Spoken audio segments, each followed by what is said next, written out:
الذي خصنا بخير كتاب أنزل وشرفنا بخير نبي أرسل القائل وقوله الحق كتاب أنزلناه إليك لتخرج الناس من الظلمات إلى النور بإذن ربهم إلى صراط العزيز الحميد والصلاة والسلام على رسول الله الأمين وعلى آله وأصحابه ومن تمسك بسنته أو اقتدى بهديه إلى من الجزاء أما بعد ينقوى فالسلام عليكم ورحمة الله وبركاته. يومنا بقي قوة رمضان هجرة النبي صلى الله عليه وآله وسلم دبو دير دليهدو دا أربعين دبيو دا هدو دبو دير دليهدو دا أربعين دبيار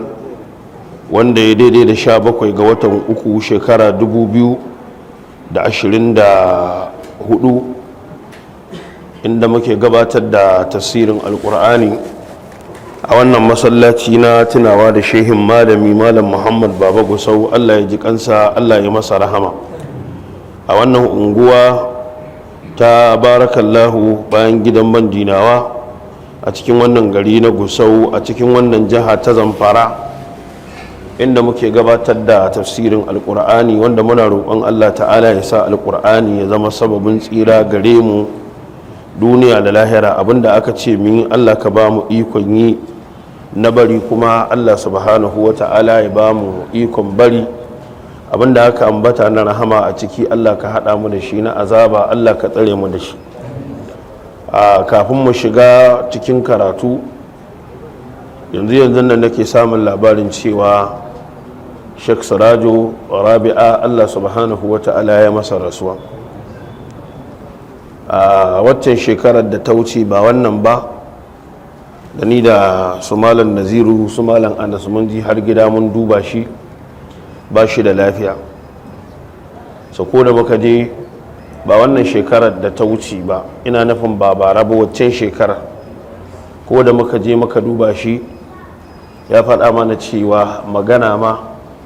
wahala take ne. So dama haka Allah subhanahu wa ta'ala tsarinsa yake cewa man nu'ammirhu, duk wanda muka rayar da shi in rayuwa ta tsawo to sai mun kuma mun tauye shi cikin halitta. Dan adam ga wanda Allah subhanahu wa ta'ala ya tsara masa zai doguwar rayuwa, haka Allah ta'ala ya faɗa Allahu alladhi khalaqakum min da'afin, Allah shi ya halicce ku daga rauni. Matakan halitta ɗan adam tun daga ɗigon mani a koma jini a koma mudga ya zauna wata 9 ya fito duniya yana jariri, wannan da'af ne. Wannan dalilin ke sawa in kana da tinkiya ko akuya ko saniya ko raƙuma a gidanka, yau za ta haifi ɗa, a yau ɗan za ta shi ya ci gaba da tafiya. Amma saboda da'ab ɗin da Allah ta'ala ya ce ya halicci ɗan adam a kansa, wa khuliqal insanu da'ifa, babu wanda ya isa a haifan masa ɗa a yau ɗan ya tashi ya ci gaba da tafiya. Summa ja'ala min ba'di da'afin quwwa,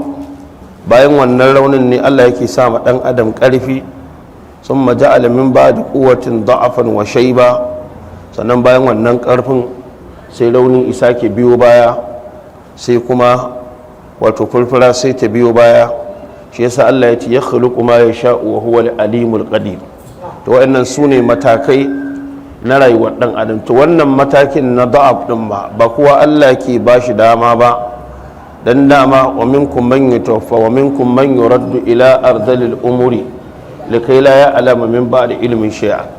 Akwai wanda Allah ke karɓar sa ba sai ya kai wancan zangon ba, akwai wanda kuma Allah ke daga masa kafa ya kai wancan wato mataki din. Don haka ya zamanto a Sheikh Sirajo Rabi'a, wanda kuwa ya san title din da ake masa shine sanar president da kungiyar Izala, tunda ina ganin ko da ya bar duniya dai a yanzu a dir Izala kaka ba wanda ya kai shekarunsa. Shi yasa da ku ji malam Kabiru Gombe yana ce in kana ganin cewa mu yara ne sai mu ce to ga su Sheikh Sirajo nan. Shi yasa ake ce masa wato senate president. ɗaya daga cikin manyan magabata Fudayl bin Iyas sun haɗu da wani mutum sai yake ce masa wato inna lillahi wa inna ilaihi raji'una. sai tambaye sai ya ce masa kam umuruka, nawa ne shekarunka yanzu? sai ya ce 60 sana, shekaru na 60 ne yanzu a duniya. da ya ce shekarunsa 60, da Fudail ibn Iyad ya tambaye sai ya ce inna lillahi wa inna ilaihi raji'un. da mutumin ya ce inna lillahi wa inna ilaihi raji'un sai ya ce a ta'arifu ma'anaha, wannan kalmar da ka faɗa ka san ma'anarta kuwa? sai ya ce na'am, a'arifu anni lillahi abdun wa anni ilaihi raji'un. ya ce na san ni bawan Allah ne kuma zan koma zuwa ga Allah. sai ya ce masa ya akhi man arafa annahu lillahi abdun wa annahu ilaihi raji'un, duk mutumin da ya san cewa bawan Allah ne kuma zai koma ga Allah, to abu na farko ya sani cewa zai tsaya gaban Allah, sannan za a tayar da shi a yi masa ainihin wato tambaya. to da ka dole yi kokarin tambayar da za a yi masa ya mata isti'idadin yadda zai amsa ta kafin ranar da za a yi masa tambaya. wannan ita ce maganar da ya faɗa masa. da haka an kwashe shekaru ana tawa addini hidima tun da shekaru na yarinta, wato hatta atal inzaru, har abinda Allah ke wa ɗan adam gargaɗi da shi na farfara izo ya bayyana, har gashi shekaru ya ja. so wannan ba za mu manta ba, muna roƙon Allah a madadina da madadin 'yan uwa da dukkan wani majalisi da muke karatu, muna roƙon Allah subhanahu wata'ala, muna miƙa saƙo na jaje da ta'aziyya da alhini. Allah ya ji kan Sheikh Siraj Rabi'a, Allah ya masa rahama, Allah ya sa ya huta. doguwar jinya da yayi muna roƙon Allah ta'ala ya sa ta a mizanin aikinsa mai kyau. Allah ya ɗaga darajarsa da ita duniya da lahira. abin da ya bari na iyalai a bayansa muna roƙon Allah ta'ala ya musu albarka. mu da ya bari Allah maɗaukakin sarki kada ya fitine mu bayan ba shi. Allah ka haskaka makwancinsa, Allah ka tabbatar da shi lokacin tambaya. saboda ka ana sanar da mutane cewa akwai jana'iza karfe 6 yau. Allah ya ji kansa, Allah ya masa rahama, Allah ya sa ya huta. wannan magana ta farko kenan. magana ta biyu da zan yi, kwana biyu da ya wuce mun yi magana a nan gurin akan abin da ya shafi matsalar da ta taso ma yankin nan, wanda na faɗa na ce yanzu akwai sanatoci guda biyu cikin abin da ya bayyana an zo an tasa su gaba. akwai ɗaiɗaikun sanatoci da na sani ba su yi magana ba, kuma a iya sani na da su mutanen kirki ne. so wanda duk ka san shi a matsayin mutumin kirki yana nan a matsayinsa na mutumin kirki har sai akasin haka ya bayyana. so mun ga abin da ya faru a majalisa, sanata abdullingi ya tashi ya yi magana, abu ya zo ya zama abin da ya zama. kawu sumaila ba magana ya yi ba, rubutu ya yi, wanda ina ganin da aka zo zaman majalisa wani yake faɗa cewa ya ga rubutun da kawu sumaila ya yi a shafukan sadarwa. aka ce wancan ya tashi ya karanta, ya tashi dai da kansa ya karanto abin da ya rubuta da abin da yake na matsaloli da waye da waye. kamar da kuka ji na faɗa muku a nan gurin, na ce idan shugabanninmu muna ganin suna da mushkila, mu ma muna da tamu mushkila. so a cikin abin da ya bayyana, wayannan bayan Allah ba su kaɗai ba, akwai wasu inda kamar da na faɗa na san suna da kishi, kuma daga wannan yanki suka fito na arewa. wasu ta yi za ka ga abin da suke jagoranta yana da alaƙa da matsalar tsaro da wasu matsalolin da bai buƙatar yawan surutu ko yawan magana. to wanda ka san nauyinsa, ka san irin abin da ke kansa, akwai yanayin da yake sa ko da baka ji maganarsa ba, kai ka san dalilin da ya sa ba zai iya yin magana ba, dalilin da ya sa bai yi magana ba. amma dai wayannan mutanen yanzu an taso su gaba. saboda haka kamar yadda na faɗa, ya rage wa mutane yanzu, in kun ga kun rasa wanda zai sake tashi ya kariya akan haƙƙin ku, to kar ku dinga zargin waɗanda kuka tura, kuma ku dinga zargin kanku. yawa mu dai a nan gurin mun faɗa, Allah ya zama shaida, kuma ku zama shaida, Allahumma shahad, Allah ka shaida, mun faɗa. su mafi ƙaranci ko ba komai yanzu wayannan bayan Allah da waɗanda suka fito fili suka bayyana masu ƙoƙari da waɗanda ba su bayyana ba, suna buƙatar addu'o'in mutane. saboda dan cikin abin da ya bayyana yanzu magana ce yanzu kuma aka biyo da ita daga baya ta bi ta da kulli kuma yanzu, so suna buƙatar addu'a. saboda babban kiran da muke zuwa ga mutane, muna roƙon Allah su ma bi asma'ihil husna wa sifatihil ula, Allah subhanahu wata'ala ya isan musu ga abin da ake ganin ba za su yawa, domin abin da ba ku sani ba, irin wannan matsalar idan ka ɗauko ta mafi ƙaranci sai a jira ka a bari sai lokacin takara ya yi, kana ji kana kallo a bankara ka ko takara baka isa kai ba. Ana yin wannan ko ba yi, sai a ce a to ai dama ai sai ka samu dama ne ka zo majalisar kake dumumuwa kake surutu ko, kamar yadda aka yi magudaje ka zaure. Ko da jam'iyyar adawa za ka tafi, watakila in jam'iyyar da kake ciki ta gwamnati ce, bari ka batta ka tafi jam'iyyar adawa, to su shugabannin adawar ana iya amfani da su, kana ji kana kallo a bankara ka, watakila da kai. Shi yasa na faɗa na ce ni yanzu in an tura ɗan majalisa ya zo ya ga mutane na cikin matsaloli, shi ma ya ci gaba da harkar da ke gabansa, to ni kan zan mai uzuri yawwa, dan ba zai yiwu ba a yi katilan makatulan yawwa, ba zai yiwu ba wallahi. Ku da ake yi saboda ku, mutane ba su san ciwon kansa ba, to gara a ci gaba da tafiya haka. Shi yasa ni ma dole yanzu in dawo in dinga bi a hankali, ko kuwa dole in dinga haɗawa da bin gefe yanzu.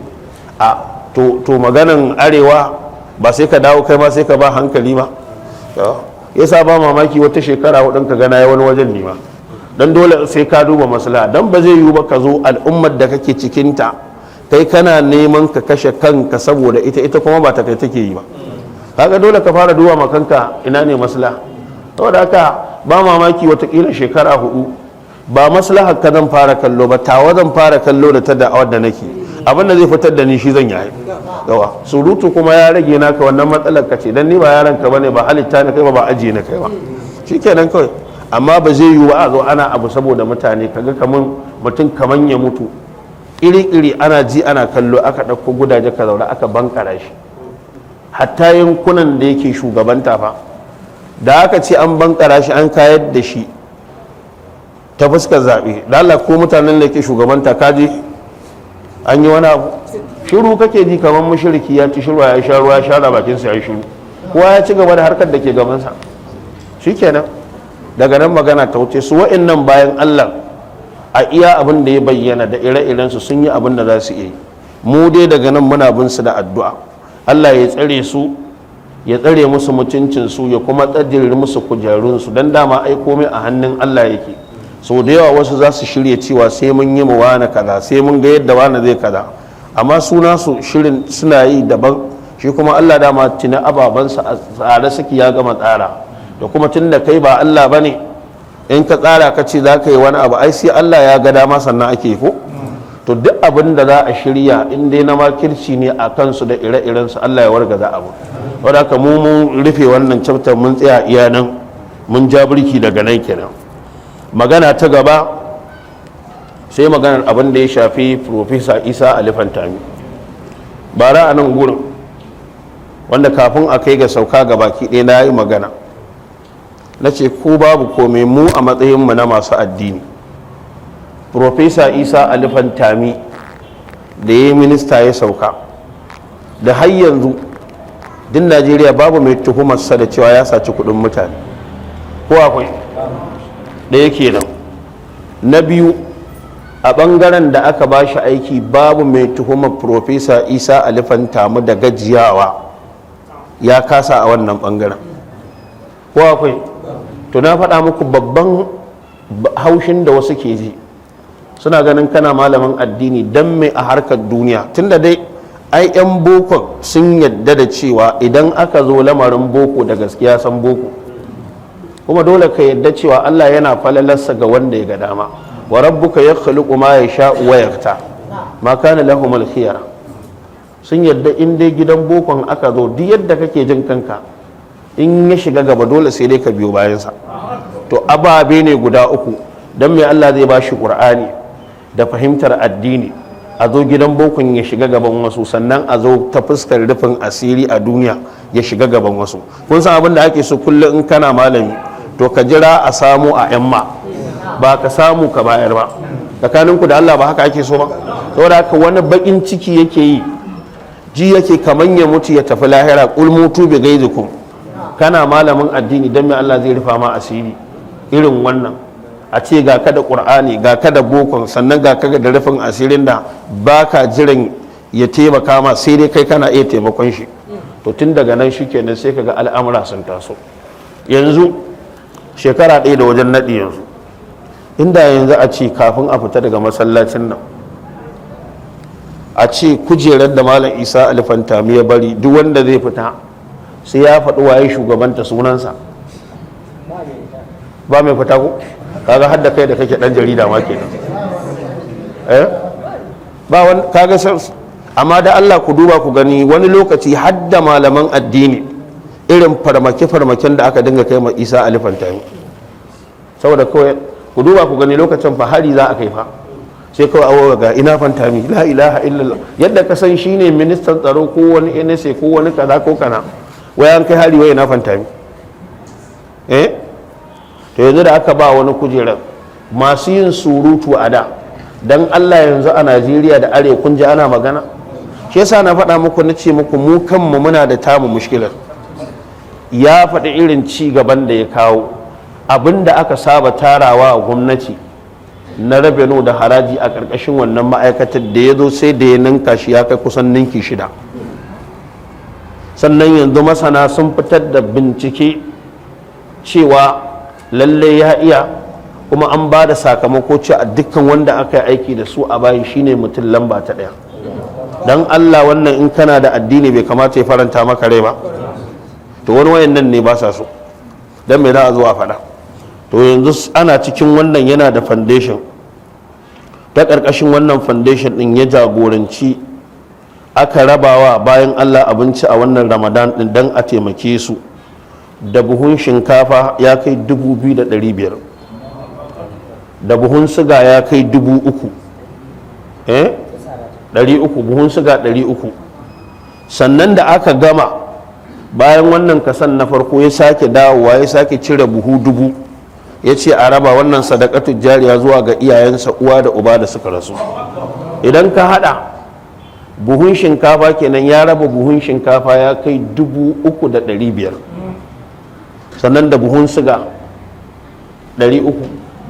Dala an taimaki mutane sai ka lissafa buhun shinkafa 3,500 tirela nawa ne masu lissafi, ko ba komai da ga mafi karanci ya raba tirela na abinci don a taimaki mutane wajen tirela 6. Bari in faɗa muku kuji tsoron da wasu suke ji wa masu addini su shiga harkar siyasa shine yanzu irin wannan ko ba komai an san a koyuwar za su iya kwatantawa, su kuma sun saba da zalunci ko an fahimta ai, tunda yanzu a kujerar da ya baro ta minista da Allah an kwatanta ko ba a kwatanta ba. Kuma abun mamaki ku kalla ku gani a kujerar nan fa ta minista da yake kai da nauyi da komai bata hana shi fa duk wani karatu da ya saba yi ba. A cikin sati in ta zo wannan karatun da yake yi sai yayi sai yayi. To yanzu kaga faɗar irin wannan alherin ma wani ka ce profesa yayi sai ya ji zai haɗi zai tafi lahira, don me zaka zo kana faɗan cewa yayi. Kuma mun faɗa mun ce shi alheri kowaye yayi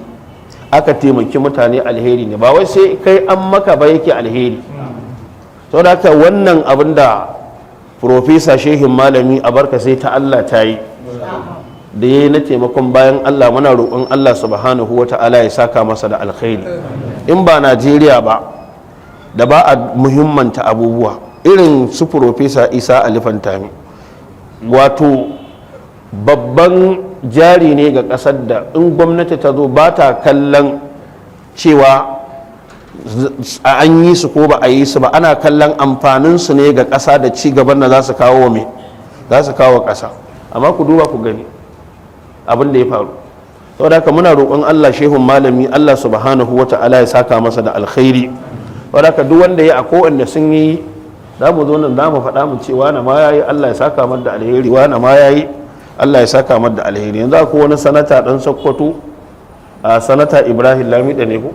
shi ma wannan yana kokari don kusan yanzu a nan yankin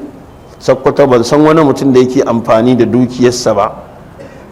cikin wa'anda aka zaɓa yake taimakon mutane kamar shi. To shi ma za mu zo mu faɗa, za ku ji tirilolin da ya abin nan da nan kakkada mu za mu zo nan a shi wannan ai mai gida ne ai ko kuwa shi wannan kundum ne ai a ce sa na ce can yankin ai ba nan yankin ba ko kuwa Allah ya sa mu dace. Ita ma gwamnatin jiha in ta yi ma zo nan mu faɗa mu ce ta yi me ta yi, ko muna jiran ai mu zo mu faɗa tunda mu ka san mun fi so mu faɗa alherin mutane ba sharrin su ba. Yawwa Allah ya sa mu dace, Allah ya sa mu gama da duniya lafiya.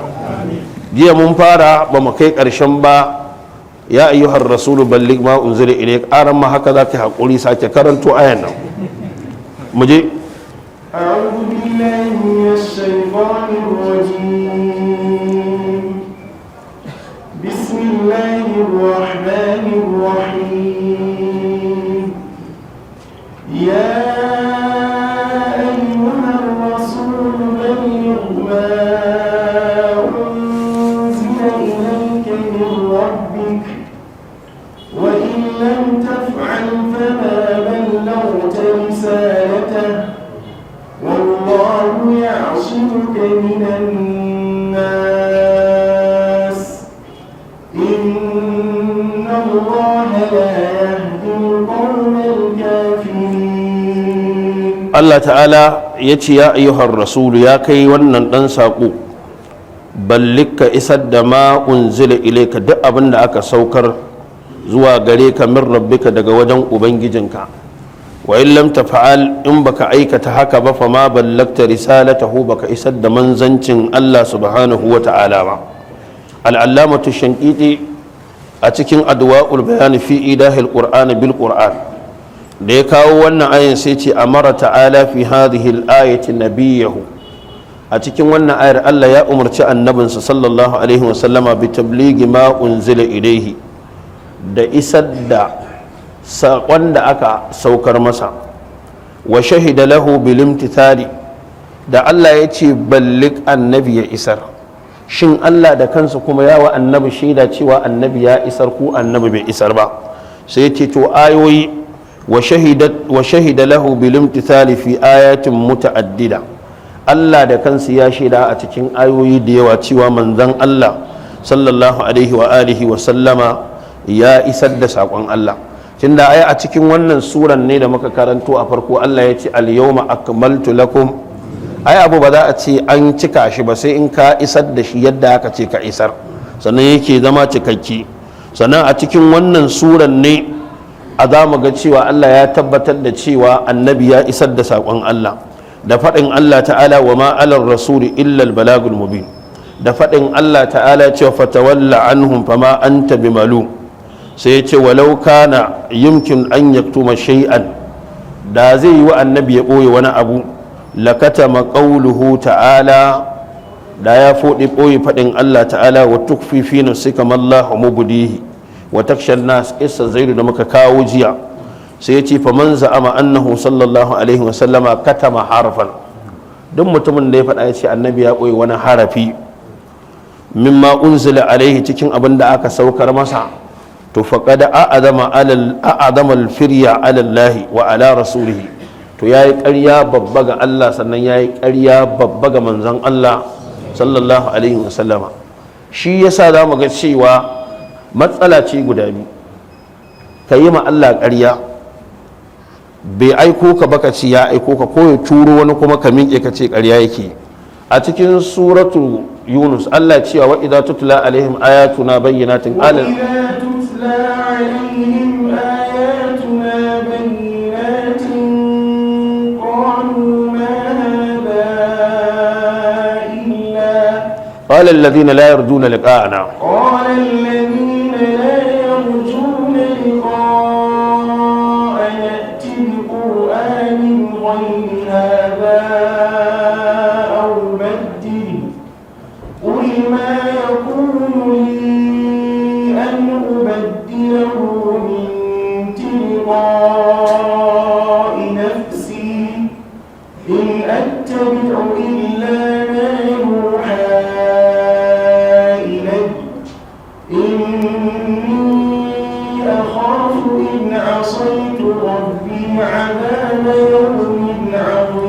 Allah ya ce wa idza tutla alaihim ayatuna bayyinatin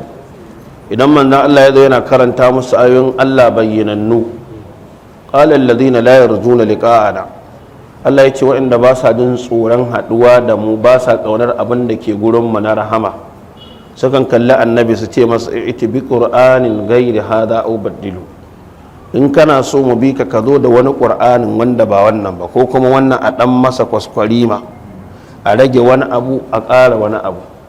Allah sai ya ce kul ka ce musu ma yakunu ni an ubaddilahu min tilqa'i nafsi wallahi ba zai yi ba in canza alqur'anin nan daga gurina in attabi'u illa ma yuha ilayya wallahi ni ma ban bin komai sai abinda Allah ya ce min in bi sai in yi saboda inni akhafu ni kaina ina jin tsoro in asaitu rabbi idan na saba ma ubangiji na da ya aiko ni ina jin tsoron azaba yawmin azim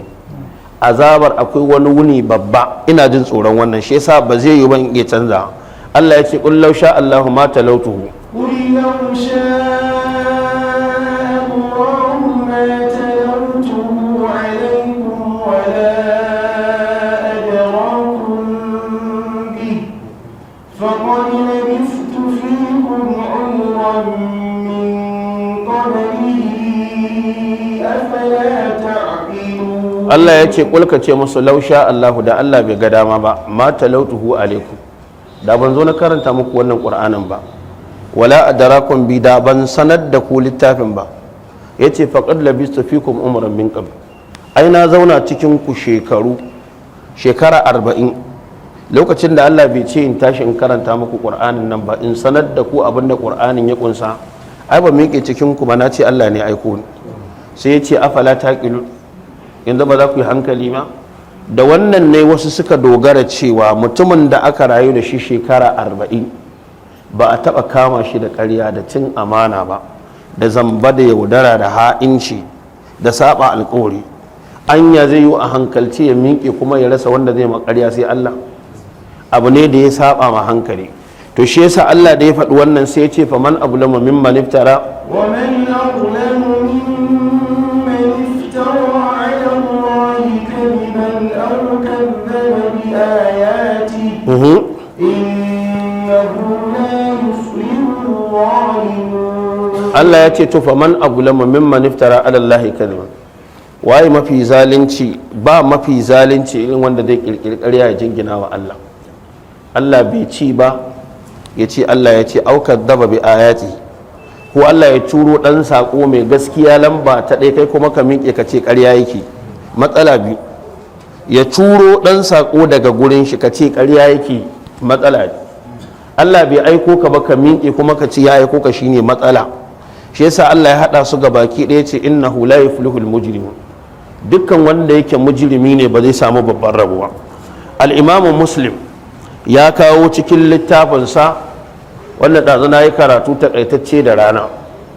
na ce mafi yawanci masu rigima akan hadisan Bukhari da Muslim ciki har da wancan wallahi tallahi in kawa mutum tsiye ka ce mai dan Allah mai sunan littafin al-Imam al-Bukhari wallahi bai sani ba wannan maganan watakila za ka ba ku mamaki mafi yawancin mutane fa wallahi ba su san sunan littafin al-Imam al-Bukhari ba saboda sun ɗauka cewa sahihul Bukhari shine sunan bayan ba shi bane littafin al-Imam al-Bukhari sunansa al-Jami'u al-Musnadu as-Sahihul Mukhtasaru min umuri Rasulillahi sallallahu alaihi wa sallama wa sunanihi wa ayyamihi wannan ba shine sunan littafin al-Imam al-Bukhari al-Jami'u al-Musnadu as-Sahihu al-Mukhtasaru min umuri Rasulillahi sallallahu alaihi wa sallama wa sunanihi wa ayyamihi wannan shine sunan littafin Bukhari to a ka'ida daga wannan sunan ko kaga hadisi a cikin Bukhari in bai cika sharaɗin da Bukhari ya sa ba a ka'ida malamai ba sa kirga shi cikin hadisan Bukhari amma wani kawai sai je siyo sahih Bukhari sai ce ai ga hadisi a Bukhari an ce kaza baka san ka'ida ba ya cika sharaɗin Bukhari ko bai cika ba baka sani ba kai dai ka gani to haka al-Imam Muslim shi ma al-Imam sahihu Muslim ba sunan littafinsa al-Musnadu الصحيح المختصر بنقل العدل عن العدل إلى رسول الله صلى الله عليه وسلم. wannan shi ma shine sunan littafin al-Imam Muslim. to sai ka ga mutum ya zo yana ta rigima an ka ce faɗa mu mai sunan Muslim, littafin shi bai ma sani ba, amma ya kinkimo hadisi a Muslim ya ce gashi ai Muslim ya kawo, ya kinkimo hadisi a Bukhari ya ce gashi ai Bukhari ya riga ya kawo. sai ya zamanto hatta maganar da al-Imam Bukhari yake faɗa ta ya haddace hadisi 600 ya yi kaza bai ma fahimci maganar ba, wanda abinda al-Imam Bukhari ke nufi ya haɗa fatawar sahabbai da tabi'ai da tabi'ut tabi'ina da kuma turuk na hadisi ake magana. tunda kowa ya sani yanzu kaman a ce mutum 10 da nake mu'amala da su a nan garin ni ne sos na magana, amma ya danganta kai a nan garin cikin wanda nake mu'amala da su wa kake mu'amala da su, saboda tana iya yiwa ka samu labari ɗaya ne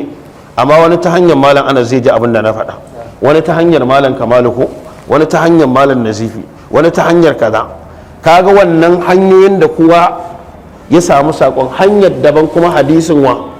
to sai ya zamanto bai ma gane bambanci tsakanin turqul hadisi ba da kuma shi kansa hadisin. to shine nan al-Imam Muslim ikawo a cikin babu ma'ana qaulillahi azza wa jalla wa laqad ra'ahu nazlatan ukra wa hal ra'a an-nabiy sallallahu alaihi wa sallama rabbahu lailatal isra'i, shin manzon Allah ya ga Allah a daren Isra'i. hadisi na wato 177 a wannan babin shine na 287. Masruq yace kuntu muttaka'an inda Aisha, ina kishin gida a wajen na Aisha fa qala sai tace ya aba Aisha, ya kai baban Aisha alkunyar kenan. salasun man takallama bi wahidatin minhunna, ababe guda uku duk wanda ya magana da ɗaya daga ciki fa qad a'zama 'ala Allahi al-firya. qultu sai nace tace yayi wa Allah ƙarya babba. qultu sai nace ma hunna, to menene waɗannan ababe guda uku? qala sai yake cewa ko qala sai take cewa man za'ama anna Muhammadan sallallahu alaihi wa sallama ra'a rabbahu, duk mutumin da ya ce annabi ya ga Allah, wanda kun san wannan tana daga cikin matsala ɗaiɗaiku da malamai magabata suka yi saɓani a kanta wajen tabbatarwa da korewa. to ita na Aisha tana ɗaya ɓangaren ne, sai ta ce faƙad a'azama alallahi alfirya. ƙala sai ya ce wa kuntu muttaki'an fajalastu, ina kishin gida sai na tashi na zauna. fa qultu sai na ce ya ummal mu'minina, ya ki uwar mu'mini. haka duk wanda kuka ji ya faɗa magana banza akan nana Aisha to ba mu'minin bane dama, to tunda ko ba mu'minin bane kai to ba ɗanta bane. Allah raka taki gona. wasan za ku da yan shi'a suna cewa Aisha ummul mu'minina, amma la abinda suke nufi ita uwar mu'minan ce amma ita ba mu'minan bace. wallahi ha ba malam ai nan shikenan. sai ya ce an dirini dan jira ne, wala tu'jilini kada ki man gaga. alam yaqulillahu ashi Allah bai ce ba wala qadara ahu bil ufkil mubin wala qadara ahu nazalatan ukra fa qala sai tace ana awwalu hadhihi al umma sa'ala an zalika rasulullahi, tace ni ne farko a cikin wannan al'umman wanda na tambayi manzon Allah. ku fahimta, ta tambayi wa annabi Muhammad. fa qala sai yace inna ma huwa jibrilu. idan tambayar da na Aisha cewa annabi ya ce mata wannan fassaran ayoyin inda da shi za a kafa hujja, sai annabi ya ce mala'ika jibril ne, wannan bai zama tafsirin nabawi ba? wannan fa kenan ba fahimtar na Aisha ba ce, magana ce ta manzan Allah. saboda in ka koma cikin suratul najmi za ka fahimci asalin siyaƙin ana magana da annabi ne. maganan wala qadara ahu nazlatan ukra wala qadara ahu ana maganan mala'ika ne. to daga nan ne wasu suka fassara ayat cewa annabi ya ga Allah. ayyan kana matsala ce wadda malamai sun yi sabani a kanta. to kaga sai ta ce ni ne farkon wanda na fara tambayar annabi a kanta. sai manzon Allah ya ce mata inna ma huwa jibrilu. kaga sai ya kawo inna ma alhasr wal qasr, yace kadai abinda na gani shine mala'ika jibrilu. lam arahu ala suratihi allati khuliqa alaiha ghayra hatayn al marratayn, ban taba ganin mala'ika akan surar da aka halice shi ba jibrilu sai akan wannan yanayin guda biyu. saboda ɗabi'ar da Allah ya sa wa ɗan adam ba zai iya ganin mala'ika ba. duk ran da ka ga mala'ika a surarsa ta mala'ika to ka tabbatar gangarewa za a yi. a ba magana ba ce ta a ci gaba da rayuwa ba ga shi da suka matsa ba aiko mala'ika ba. Allah ce ai walau ja'alnahu malakan la ja'alnahu rajulan, inda za mu sanya shi mala'ika dole a mai da shi mutum, wala labasna alaihim, abin da ya rikitar da su suka yi imani in ya koma mutum za su sake rikicewa ba za su yi imani ba. ka gani to sai ce ban taba ganin mala'ika ba a surarsa ta mala'ika, kamar yadda duk duniya mutum ɗaya ne fa ake da saɓani a kan shi, ya ga Allah ko bai ga Allah ba, shine annabi Muhammad. amma wallahi in ba annabi ba mutumin da yake da saɓani a kan shi ya ga Allah ko bai gani ba. to haka mala'ika Jibrilu ko sahabbai in za su gan shi sai dai su gan shi a sura ta mutum. shi yasa kaga annabi Ibrahim da aka tashi turawa aka yi a matsayin mutane. wannan yasa saboda ya ɗauka mutane ne ya je kawo sa ya kawo musu. na Maryam da aka tashi turawa aka yi fata masala da habasharan sauyiya. annabi Lutu da aka tashi turawa aka yi a matsayin mutane. sai ganin mala'ika a surarsa ta mala'ika malam ba ƙaramin tashin hankali ba. in kuma akwai nan gurin wanda ya ɗan gangara wa mutuwa sai da suka zo sannan sai aka fasa mutuwa sai ya tashi da Allah ya ɗaya mana ƙarin bayani. akwai shi da Allah a masallacin nan babu. wane mutum? shi yasa za ka ga ƙarya ne a cewa Allah ya turo mala'iku su ɗauki wani, wai a ci ya zo ya iske wai sun shigo ta nan irin yadda ake samun tsakanin mutane da jami'an tsaro. ba ana iya zuwa ba a ce a turo su ɗauki wani, sai a yi rashin sa'a yana shigowa ta nan, suna shigowa ta nan shi kuma sai ya tamu wani guri ya fice. dan Allah ka taɓa jin Allah ya turo mala'iku ya ce a ɗauki wani, a ce wai ya yi escape, wai mala'iku sun shigo ta wata kofa shi ya ta kofa ba a ɗaba. dan Allah ka taɓa ji? ai ba zai taɓa yiwa ba. to shine annabi ya ce ban taɓa gani ma. ya ce ra'aituhu munhabitan min as-sama'i saddan idan mu khalqihi ma bayna as-sama'i wal ardi. ya ce na gan shi lokacin da yake sauka daga sama zuwa ƙasa, wato ya riga saboda girman halittarsa ya to kange tsakanin sama da ƙasa. saboda haka annabi ya faɗi cewa a lokacin da ya ga mala'ika Jibrilu a wannan yanayin ya gan shi yana da fuka-fukai guda 600, sannan ƙwaya ɗaya wannan duniyar kaɗai ta mai kaɗan ya buɗe shi a cikinta. ai malam za ka yi mamaki na fitar hankali. ka duba ka gani yanzu daga nan jirgin sama in ya tashi kafin ya hawo ya landin ya fara tafiya kafa 1000 nawa ake cewa yana yi? kafa nawa? kafa 45,000 zai yi a sama kafin ya landin ya fara tafiya. to yanzu daga nan zuwa can, amma ba za ku yi mamaki ba a ce Allah ya curo mala'ika Jibrilu daga saman sammai 7, a ce cikin minti 1 ko ƙasa da haka ko wani abu makamancin haka daga sama har ya zo ƙasa. in ba haka ba ta yaya za a yi a ce malam kullum ana ɗaukar rai, a yi a Zamfara, a yi a Kano, a yi a Najeriya, a yi a ƙauyukan Najeriya, a tafi wasu garuruwa, sannan mala'ika ɗaya ne ke shugabansa sai wanda suke raka shi. ya aka yi suke aikin ɗaukar ran nan? ka san wani aiki sai buwaye gagara misali, in ka gane kawai. to daga nan ne in ka gane waye Allah ta sashi gaba. in ya ce a tsaya maka akan abu ta tsaye, in kuma ba shi ya tsaya maka ba to kana ruwa. yawwa to shine sai yake cewa annabi yake cewa faqalat take cewa awalam tasma anna Allah yaqulu la tudrikul absar har zuwa ƙarshe. to a ciki ne take faɗa take cewa qala sai ta ce wa man za'ama anna rasulullahi katama shay'an min kitabillahi, don mutumin da ya faɗi cewa annabi ya ɓoye wani abu na littafin Allah, faƙada a'azama ala Allah fi wallahu ta'ala ya ƙulu. Allah yana cewa ya ayyuhar rasulu balligh ma unzila ilayka min rabbik wa in lam taf'al fa ma ballagta risalatahu. qala sai ta ce wa man zama annahu yukhbir bima yakunu fi gadin faqad a'azama Allahu al-firya wallahu yaqulu qul la ya'lamu man fis samawati wal ardi al-ghaiba illa Allah wa ma yash'uruna ayyana yub'asun. al-imam al-qurtubi da ya gama a cikin tafsirin shi sai ya ce wa qabbaha Allahu ar-rawafid haythu qalu. Allah ya muna nama in shi in ja al-imam al-qurtubi.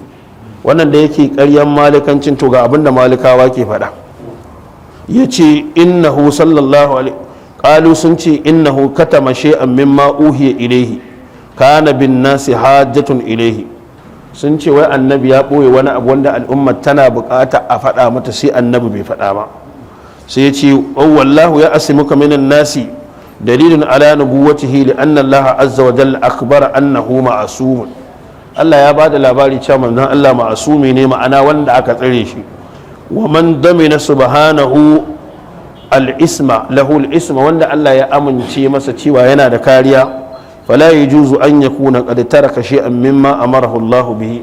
bai halatta ba a ce ya bar wani abu wanda Allah subhanahu wa ta'ala ya masa wahayi ya ce kada ya bari. jiya mun faro bayani, da muka faro bayani muka ce ya faɗa maganar da ya faɗa nan sake dawo da ita mutane su ji, ababen suna da yawa a yi haƙuri, sannan sai in tafi kan wata nukta ba ita kaɗai ba ce dan ya sake a nuna littafin da ba kuskure, littafin da ba kuskure kaɗai, a nuna littafin da ba kuskure, littafin da ba kuskure kaɗai shi ne alƙur'ani, shi kaɗai ne, amma kowane littafin wanda a nuna musu littafin da ba kuskure, littafin da babu kuskure shine kaɗai ƙur'ani. ko za ka ɗauka cewa girmama ƙur'ani ne. na faɗa ɗazo a karatun da ni na ce al-Imam al-Bukhari yana da littattafai guda 19 fa da ya rubuta kafin ya bar duniya, ba wai sahih al-Bukhari kaɗai ya rubuta. da Allah duk ɗalibin hadisi kun taɓa jin ana saɓani akan littafin al-Adabul Mufrad? don mai saboda sharaɗin da Bukhari ya sa a cikin wancan littafin ba shi bane sharaɗin da ya sa a cikin al-Adabul Mufrad. shi yasa kowa ya yarda akwai hadisai da ife cikin al-Adabul Mufrad na al-Imam al-Bukhari. to amma bari ku ji maganan nan da yake faɗa yanzu. idan ana nufin cewa ɗan adam saboda ajizancinsa in yi aiki dole a samu mai kuskure, don Allah wannan ƙur'anin da ke gabanmu Allah ne da kansa daga sama ya rubuta shi ko kuma mutane a ƙasa suka rubuta shi? da Allah zai tsara littafin ta hanyar wa yake amfani da su ya tsara littafin? ba ta hanyar mutane ba. to nafsu mutanen da suka hada qur'ani su ne ko mutanen da suka roito mana sunnarwa, ko ba su bane? su ne mutanen. kowa ya san wannan. kula da qur'anin ne ke sawa baka isa ka ƙara wani abu ko ka rage, sai wanda suke da alaka da karatun qur'anin sun gano an ƙara wani abu ko an rage. to kazalika haka sunnan manzon Allah take, wanda ya sani ya sani, wanda bai sani ba bai sani ba. to amma bari ku ji abin da yake faɗa. akwai kuskura cikin shi. shi wancan da yake maganar su masu dai son abi nasin hadisai, Malik an ce ko ya tara hadisai wanda masu son abu hadisai, wallahi muna so abu hadisai yauwa, saboda hadisai suna da alaka da sunnar manzon Allah, kowa ya sani. ba inda za ka samu cikakkiyan abin da yake da alaka da ya annabi ya rayu. shi yasa mutum ɗaya ne a duniya aka bibiyi rayuwarsa ta hanya hatta furfurar da ke jikinsa sai da aka yi ƙoƙarin ƙirge ta ƙwaya nawa ne, aka yi saɓani tsakanin guda 18 zuwa 20 sai annabi Muhammad. da littafin al-Imam Tirmidhi nan da ya yi Shama'il, shi yasa daga ƙarshe sai rufe da maganan mafarki da ya kawo maka siffofin annabi. dala a cikin ƙawa'idi da ahallari da ishmawi wayannan siffofin na annabi da waye dala za a same su a ciki? sannan galibin abubuwa ai shine na faɗa mu wani, na ce rukunnan imani yanzu guda 6 da annabi ya bayani, na ce dala akwai su cikin muwadda? dala ko akwai hadisan rukunnan imani a muwadda ta Maliku wanda suka karanta muwadda? to shikenan sai a ce ai watsi da rukunin imani saboda Maliku bai rawaito a muwadda ba? zai yi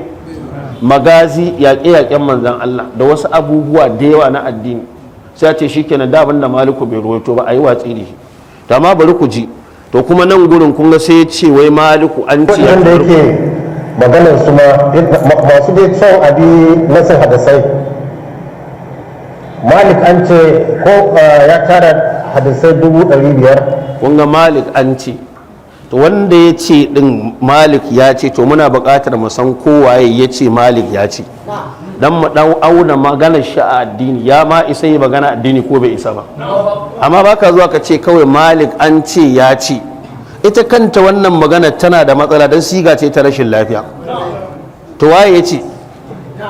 in Maliku a muwadda zai ce balagani an kaza labari ya zo mu malamai su bibiya da labari ya zo maka ta ina ya zo maka sai an tabbatar da ta inda ya zo mai to kai za ka zo kai magana ka ce Malik an ce ya ce bari ku ji a cikin muwatta yanzu wannan da muke karanta al-hadith al-musnad zuwa rasul sallallahu alaihi wasallam marfu' bai fi 500 ba aka ce ana tsoron da ya ƙara rayuwa da mai azhaba kulluha kun ji aka ce da Maliku ya ƙara rayuwa to ita kanta mu waɗanda ta tashi aiki ba dan zai condemn ɗinta ku fahimci ko da a ce hadisi yana da alaƙa da Maliku shi matsalarsa shine hadisin ne matsalarsa da ma bari ku ji ni hayatul mataf inda zai ciki don da'an suka na ilimin sanin wani hadisi yana da wani gurɓataccen kun ji saboda da'an suka kuwa Bukhari hadisan da ya tara amma 3,000 suka inganta sahiha a wurin shi tare da maimaitawa ana maganar 100,000 da wani abu amma in an hadisan Bukhari tare da takar duk ɗalibi ya sani sun kai 7,000 da wani abu tsakanin mu da Allah haka ne ko baka bane in babu takarar shine 2,000 da wani abu ko zuwa 3,000 amma inda takarar hadisan Bukhari da kaza da kaza sun kai 7,000 da wani abu amma kaga bidab hatta hadisan Bukhari da adadin da mukarrarat din bai ma kiyaye ba amma bari mu ci gaba da ji tantance sai zama 3,000 ne yawa wato abin da ban sani ba buhunya shine akwai kwayar wato buhunya shine akwai kwayar shinkafa a ciki ake neman shinkafar ba buhun shinkafa ba ne ake neman kwayar yashi kun gane bambancin su sun ɗauka kamar buhun shinkafa ne ana tsince kwayar ne a'a buhun yashi ne ake neman kwayar ne haka suka yi aikin kun gane tashbihin ai idan Allah wannan akwai ladabi